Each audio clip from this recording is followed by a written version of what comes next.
आज हम एक महत्वपूर्ण प्रश्न हल करने जा रहे हैं। वीडियो को पूरा देखिएगा, अच्छा लगे लाइक कीजिएगा, कमेंट कीजिएगा और शेयर कीजिएगा। चैनल को सब्सक्राइब करना न भूलें ताकि नोटिफिकेशन द्वारा महत्वपूर्ण प्रश्न आपके पास तुरंत भेजे जा सके। प्रश्न है, एक समबाहु त्रिभुज का परिमाप 120 सेंटीमीटर है, तो त्रिभुज का क्षेत्रफल ज्ञात कीजिए। हमारे पास समबाहु त्रिभुज, ऐसा त्रिभुज जिसकी सभी भुजाएं बराबर है, उसका परिमाप दिया हुआ है। हम जानते हैं कि समबाहु त्रिभुज में 3 भुजाएं होती है, वो परिमाप 120 है, तो तीनों का योग 120 है, तो एक भुजा हो जाएगी 40 सेंटीमीटर की। हल करते हैं।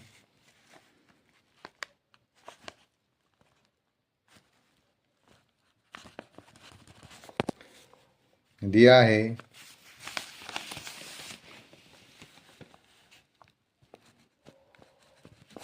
है समबाहु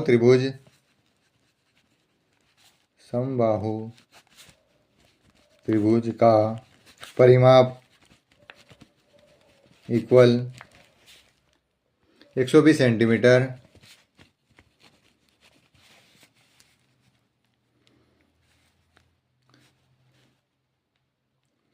इसका सूत्र होता है परिमाप का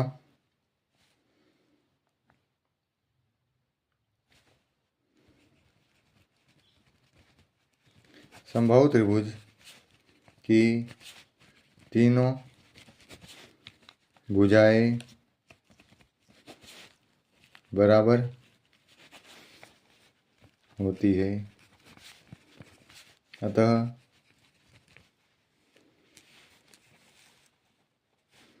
एक भुजा बराबर परिमाप बटे 3। परिमाप हमारे पास हो जाएगी 120 अपॉन 3, 3 से कट कर देंगे तो 40 सेंटीमीटर। समबाहु त्रिभुज की प्रत्येक भुजा 40 सेंटीमीटर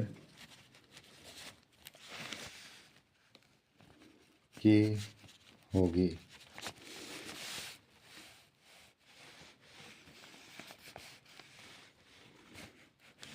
समबाहु त्रिभुज का सूत्र जो होता है वो लिख लेते हैं।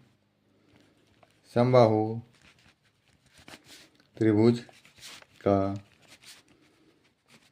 क्षेत्रफल बराबर होता है √3 अपॉन 4 भुजा की घात 2। ये सूत्र होता है समबाहु त्रिभुज का, जिसकी सभी भुजाएं बराबर हो उसे समबाहु त्रिभुज कहते हैं। और समबाहु त्रिभुज का क्षेत्रफल होता है √3 अपॉन 4 और भुजा की घात 2।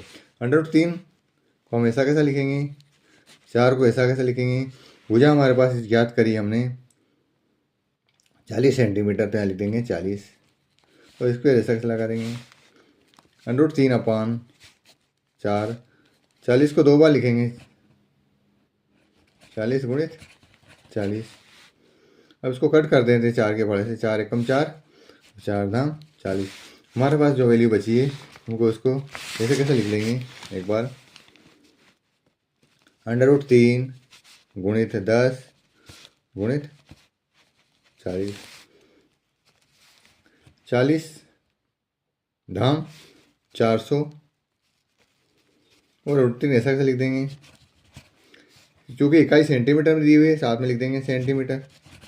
और वर्ग क्षेत्रफल इसलिए वर्ग लगा देंगे।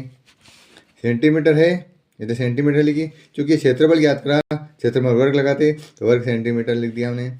ये उत्तर भी हमारा सही है, 400 √3 वर्ग सेंटीमीटर समबाहु त्रिभुज का क्षेत्रफल प्राप्त हुआ है। अगर आगे हल करना चाहते हैं तो आगे भी हल हो सकता है।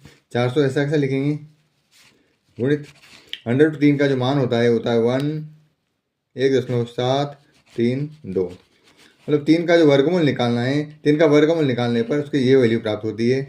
इस वैल्यू को इसमें रख दिया हमने और इसका गुणा करते हैं। गुणा करना भी एक बार देख लीजिए, क्योंकि दशमलव के गुणा कई बच्चों को आते नहीं हैं।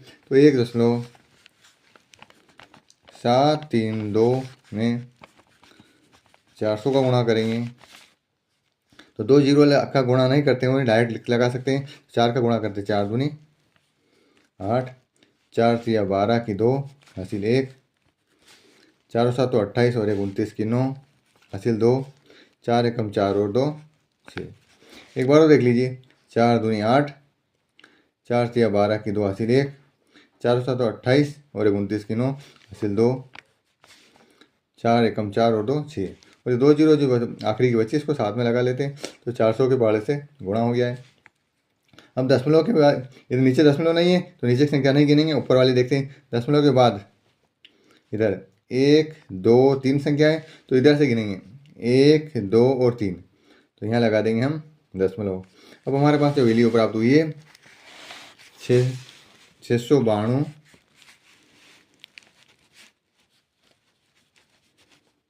दशमलव 800 प्राप्त हुई है। ये दशमलव के बाद ये जीरो का महत्व होता नहीं है, 8 के बाद जो जीरो है तो हम लिख देंगे 692.8 और ये इकाई वापस लगा देते हैं वर्ग सेंटीमीटर। इस प्रकार संभावित त्रिभुज का क्षेत्रफल हमें 692.8 वर्ग सेंटीमीटर प्राप्त हुआ है। वीडियो को पूरा देखने के लिए धन्यवाद। इस प्रकार हमारे चैनल के साथ बने रहिए और महत्वपूर्ण प्रश्न प्राप्त रहिए। चैनल को सब्सक्राइब करना न भूलें। धन्यवाद।